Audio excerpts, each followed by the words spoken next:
Welcome to episode 5 of our podcast, KeyNote Expert Voices.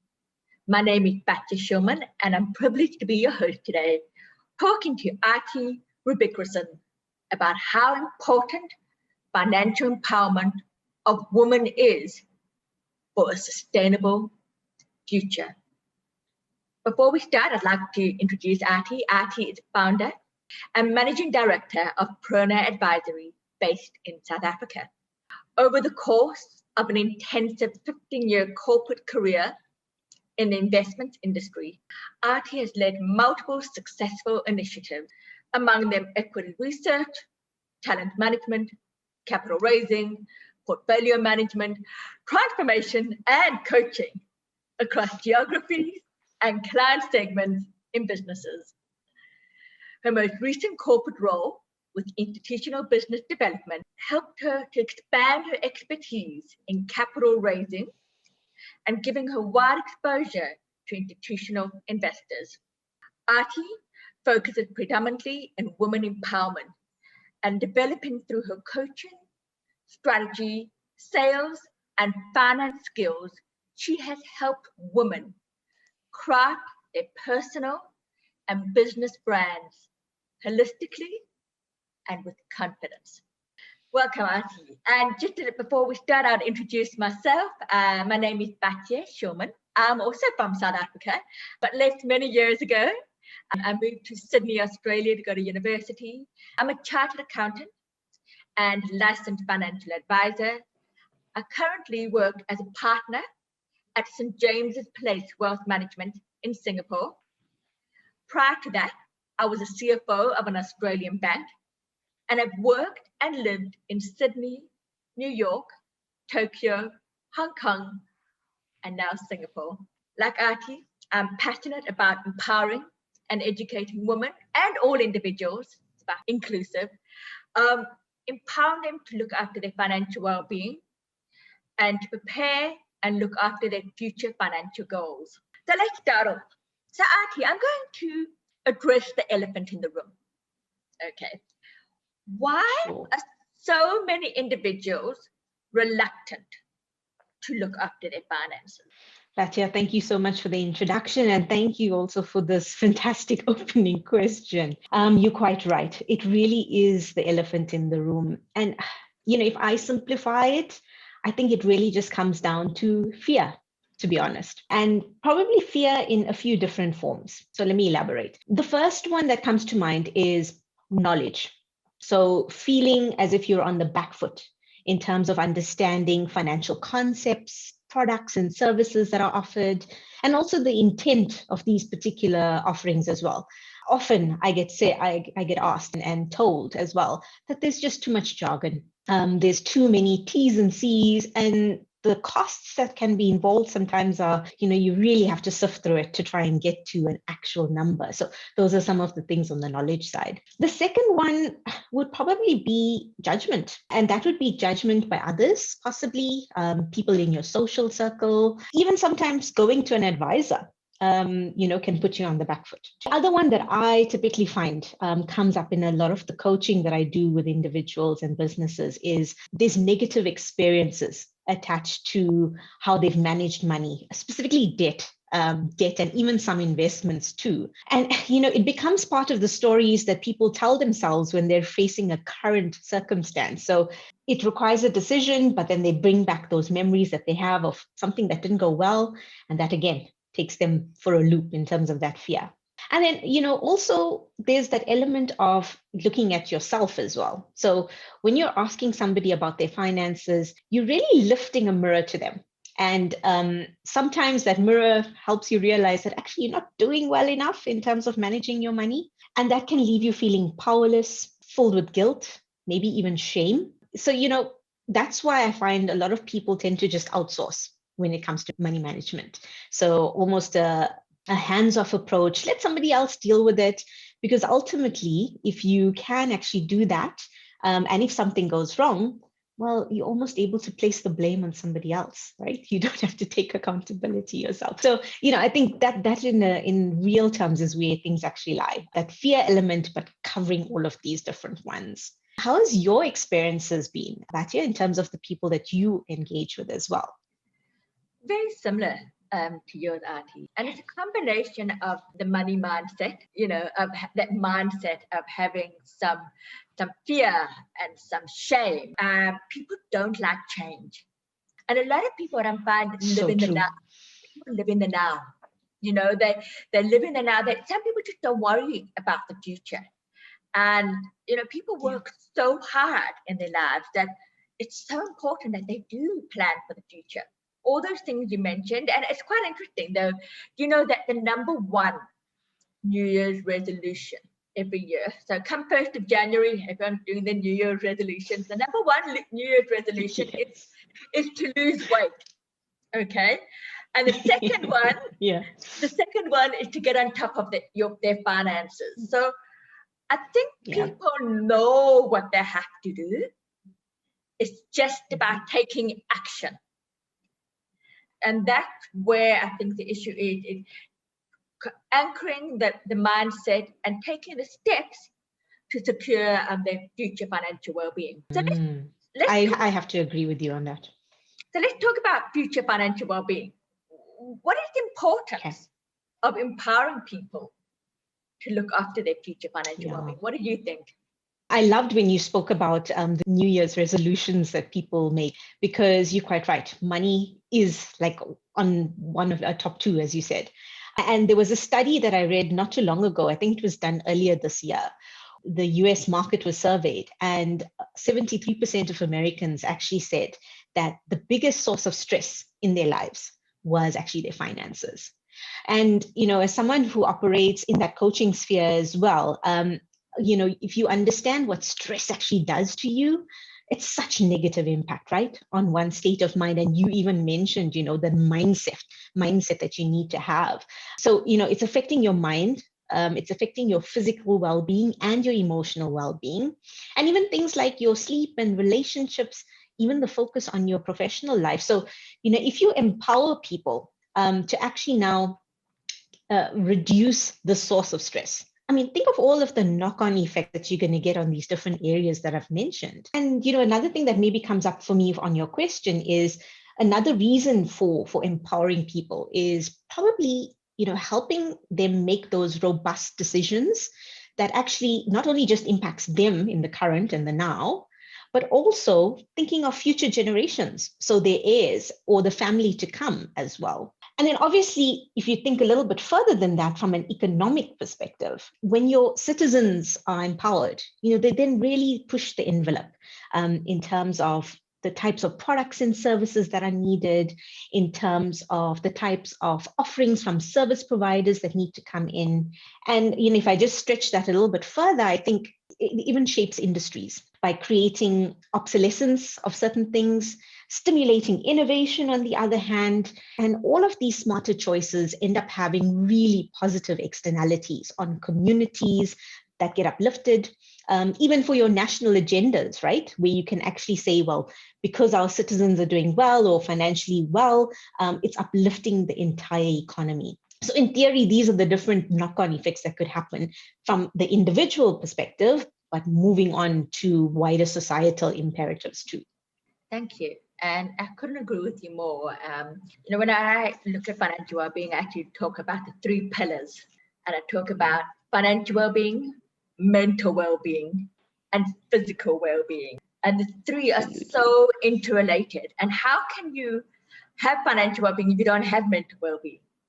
And the stress and the anxiety, and specifically in today's COVID world, it's so important that we understand, acknowledge, and do something about it. Yes, absolutely. Let's talk about women. Okay. Yeah. So it is 2021, and unfortunately, women still, on average, earn about 23% less than men. Women outlive men, on average, about 5 years. 38% of women describe themselves as being in control of their finances versus 55%. Okay. And 9 out of 10 women are going to be the sole decision makers at some point in their lives. So it is so important that women start taking control of their finances. But there's a gap. What do you think we can do to address this problem? It makes me cringe when you're actually talking about these kind of stats. Absolutely, Batya. I mean, there was a study done a couple of years ago as well that said there's actually about 2 billion people that don't use financial services, and 1.1 billion of them are women. And I mean, I was just floored when I read that. And the reality is the bulk of these women are residing within emerging and frontier economies, right? Quite simply, if there's mainstream access, equal access to the full range of financial services, and I'm talking credit, insurance, savings, payments, even financial education for women, equal availability, then that's when women will stand the chance of actually empowering themselves economically and even socially. To go to your question directly, I think some of the things, or one of the biggest things that actually impacts women is there's a lot of out-of-pocket costs that come their way, and people end up being stuck in poverty, trying to get out of it. And I suppose the ones that really come to mind are, for example, your health costs, things that happen unexpectedly. Funerals are another example. You don't plan for them, right? But they happen. Costs of schooling as well. If we think about women specifically also, and I'm really going to do a very big generalization here, but typically women tend to support and nurture others ahead of doing so for themselves. And, if we believe that, then that already gives us a really good clue into why women underinvest in themselves, and also because they do end up spending differently. Studies have even shown that women typically have a lower risk appetite than men, right? They don't plan well for retirement. There's also these overarching ideas about traditional roles that men and women have to play in the household, in professional career. So it's going back to all of those numbers that you were talking about as well. And as you said, women can be the primary breadwinners sometimes and the nurturers of the home. So you end up having women dropping out of the workforce to look after the family. But when it's time for them to come back, or they want to come back, there's mixed results because of all these biases and ceilings that are in place for working mums, right? And therefore, the retirement savings, for example, end up stopping once the career stopped. So it's difficult to get back onto it. But I think the one thing that's heartening for me, and specifically, someone who's living in an emerging economy and working with women in frontier economies, women do know how to stretch their money, and whether it's for food for the kids, clothing items, even just for basic survival, they figure out ways. And I mean, Batya, you would know, stokvels, for example, very, very prevalent in these sort of economies and in these communities. Bartering, also very prevalent, driven by basic needs. As well. So it's these sort of things that are happening that we need to account for. And, I know you spoke about, for example, what can we do to remedy it? And I think, there's a lot of things, like I mentioned, for healthcare. You've seen national health insurance schemes coming to the fore. Obviously, there's a bit of issues with it because, you have to account for different stakeholders. So the intent is good, but the actual making it happen can be a little bit tricky.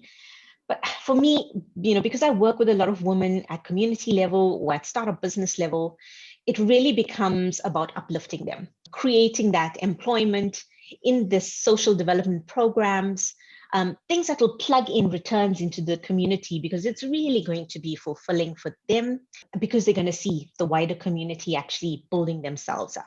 Backing social ventures. I mean, we would think that this should be the go-to norm to do it. But I mean, this will really help elevate women out of poverty levels. And in time, when they do start to make profit, then you can catalyze some sort of a savings engine out of it. So I know I've given you a couple of different things here, Batya, and I'm sure you've come to a couple of, similar and maybe some different things that you've seen as well in your line of work. I'd love for you to share some of that with us too. I'd be interested. Come down to financial confidence, exactly what you said, that when it comes to investing in finance, there's so much jargon and technical terms that you spoke about at the beginning that people automatically back away. And a lot of the conversations that the financial services industry and maybe advisors and, they target men, and they're not inclusive of having those discussions for women. A lot of women also shower and think that you have to have millions of dollars to start saving. And that is not the case. You can start saving with whatever you can afford. And the beauty of compound interest, I always quote Albert Einstein, he who understands it earns it, he who doesn't pays it.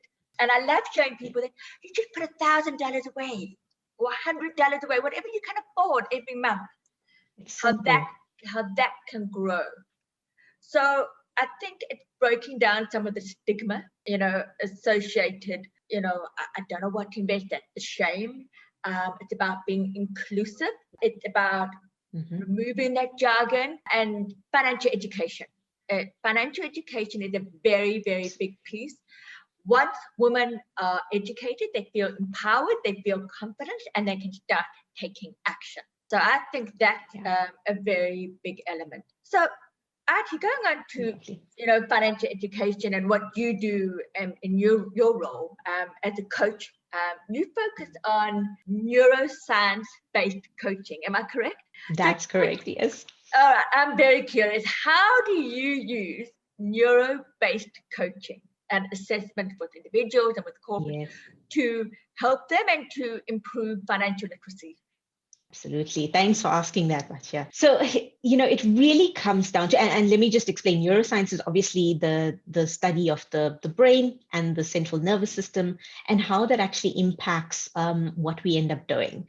And to be honest, I always say this to everyone, I see the brain as AI, not artificial intelligence, but authentic intelligence. Because it really does plug into the behaviors and the attitudes that we have. So when I'm coaching somebody, I'm helping them understand through different assessments and different interventions where some of their, and obviously let's talk about the finance sort of thinking comes from, where does some of these behaviors actually emanate from? And as I mentioned to you, it definitely comes through from a lot of memories that they've had as they were growing up, or in recent times as well. So when you help them understand which parts of their brain are actually being fired up to bring those memories across, why these are so prevalent in terms of the decisions that they're making now, and using coaching interventions to help them maybe visualize a different scenario or to break the pattern or the habit at root cause. The whole idea behind this, and this is fascinating work that's been done in neuroscience around the neuroplasticity of one's brain. Simply put, meaning that our brain can learn more, can change old habits and actually put new ones in. So that is kind of the emphasis here, where you understand what those unproductive habits could be and actually replace them with really productive ones. So money habits that are not working for you, let's actually figure out why. Let's change the script to something else so you're not telling the same story to yourself. And then let's make better financial decisions coming from that. And that works both at the individual level as well as at the business level, because even on the business side, you end up having these blind spots rather around what you can do. So when I'm working with businesses and founders, for example, I help them understand, okay, this is the vision you want to get to. Strategically, this is how you can get there. But what are some of those stumbling blocks and mindsets and assumptions that you're putting into that process that maybe you need to break down? That could be stopping it from getting there. In a nutshell, that's kind of how I work with different people on the coaching side from a neuroscience perspective, and then also a little bit on the strategy consulting side as well. Wow, super interesting.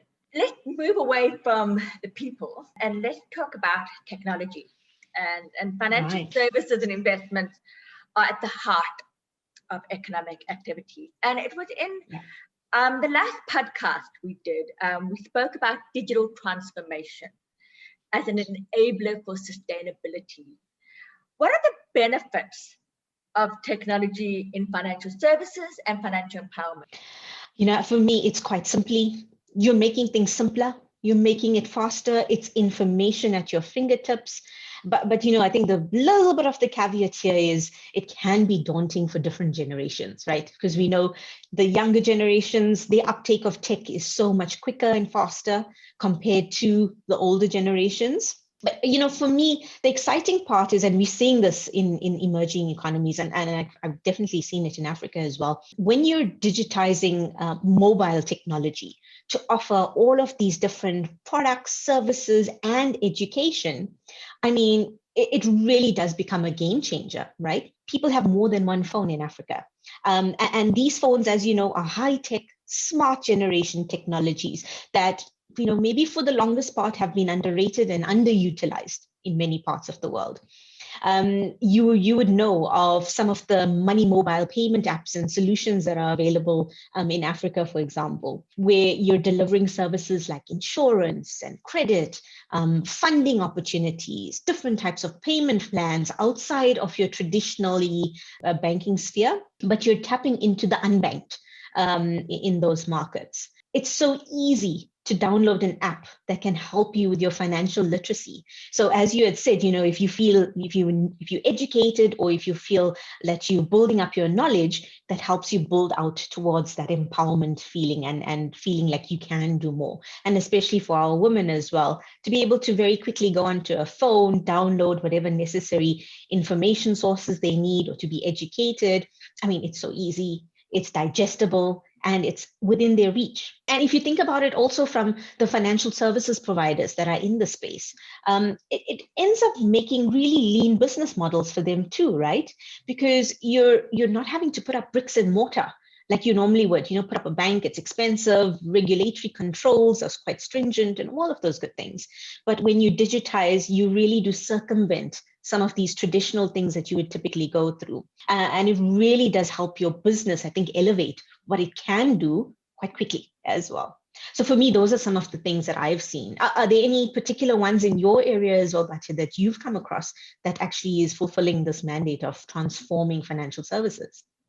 Well, I think for me, it's really about using data and, automation, and using that as an enabler to do improved reporting and improved analytics and better understanding and analysis. And that's probably more in developed markets.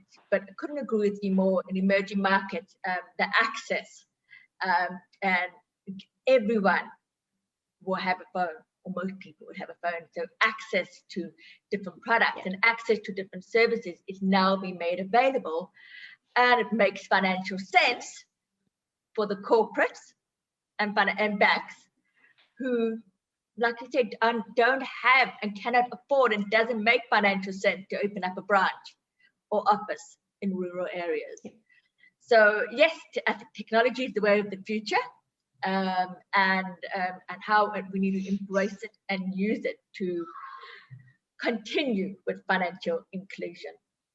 What do you think companies can do to support financial inclusion to reach sustainable development goals, and specifically around that sustainability element? Great. And in fact, you mentioned a really big one there. It's about creating access.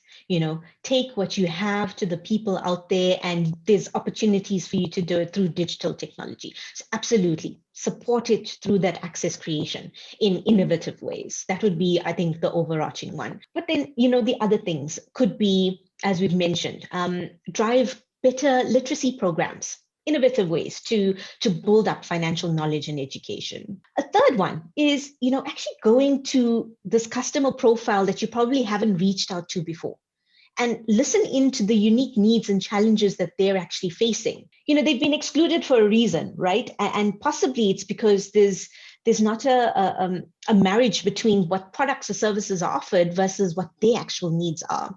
And I can give you an example of that. Where in Africa locally, you find that there's cultural taxes that are very prevalent, and horribly underaccounted for in terms of, well, how do we actually help someone who is burdened by this? There's certain communities where your current generation of the workforce within certain ethnic groups actually shoulder the burden and expectation of caring financially for their expanded family, not just the nuclear family. And these are things that we, like I said, we haven't accounted for. Also, as I mentioned previously, in the rural communities, people are still using cash in stock files in order to build up savings. They're still using bartering systems. So how do you go about actually including them as well? So I think these are things companies do need to think about. Maybe adding on to the digital component is, how can you innovate your products and your services to make them relevant, timely, and efficient? And also to almost, bring down any sort of arrogance that you may have as a financial services provider about traditional methodologies continuing to do what they need to do. And I think that's why cryptocurrencies and blockchain tech has actually risen in prominence, because it's rejecting a lot of these traditional ideas about how banking and payments and receipts should be. So, don't be blindsided as a company. Think about some of these different technologies that could be very, very useful and very, very innovative to the clients that you want to try and bank. I was reading about the prominence of biometric technologies, particularly in the Asian space, to be able to disperse payments. And I thought, wow, that's fantastic. What a great innovation to get to those who were previously excluded. So some wonderful, wonderful things there. And a big one that you mentioned previously, Batya: inclusion, diversity, equality. I mean, these need to be on company dashboards. Reduce the bias, reduce marginalization across your ecosystem of your business. Honestly, it must go all the way from, who's sitting on your boards, to the teams who are managing different parts of your business, to the different stakeholders and customers that you actually have involved.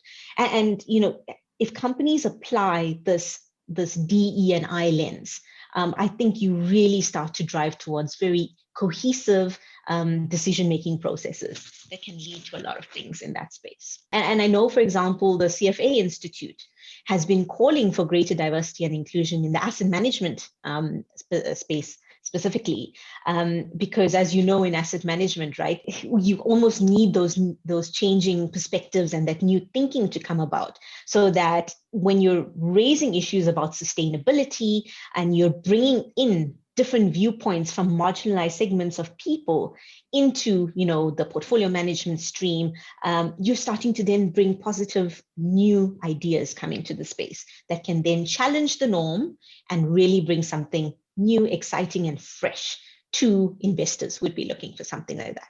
So those are a few that come to my mind when I think about what companies can do. Thank you.